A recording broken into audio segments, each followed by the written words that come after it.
1997 இருந்து 2012ஆம் ஆண்டு பிறந்தவர்களிடம் ஒரு போல் நடத்தியிருக்கிறாங்க. இதுல அதிர்ச்சிகர ரிப்போர்ட் ஒன்று வெளியாகி இருக்கு. அதுல என்ன சொல்றாங்கன்னா, நம்ம ஜென்சி கிட்ஸ் இருக்காங்கல்ல, ஜென்சி கிட்ஸ் அவங்க 83% பேர் இந்த ஏஐ கூட டீப் எமோஷனல் பாண்ட் உருவாகுது அப்படின்னே சொல்றாங்க.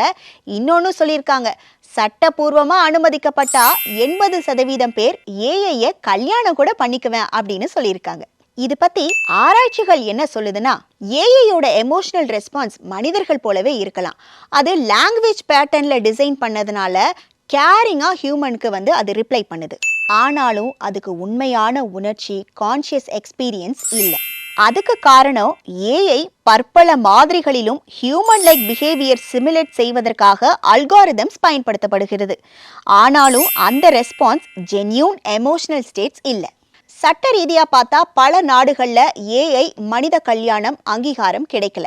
ஆனா சமூக ரீதியா பார்த்தா எமோஷனல் பாண்டுக்கு சில பேர் எடுத்துட்டு தான் போறாங்க.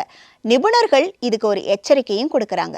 ஏஐயோட எமோஷனல் பாண்ட் பில்ட் பண்ணும்போது ஹியூமன் டு ஹியூமன் ரிலேஷன்ஷிப் குறையும் அப்படின்னும், அதே மாதிரி ஏஐயோட அட்வைஸை பிளைண்டா நம்ம ஃபாலோ பண்ணா சைக்காலஜிக்கல் ரிஸ்க் வரும் அப்படின்னு எச்சரிக்கிறாங்க நிபுணர்கள். இதெல்லாம் கேட்டுட்டு நாமளும் ஏஐயை கல்யாணம் பண்ணிக்கலாமா அப்படின்னு யோசிக்கிறீங்களா?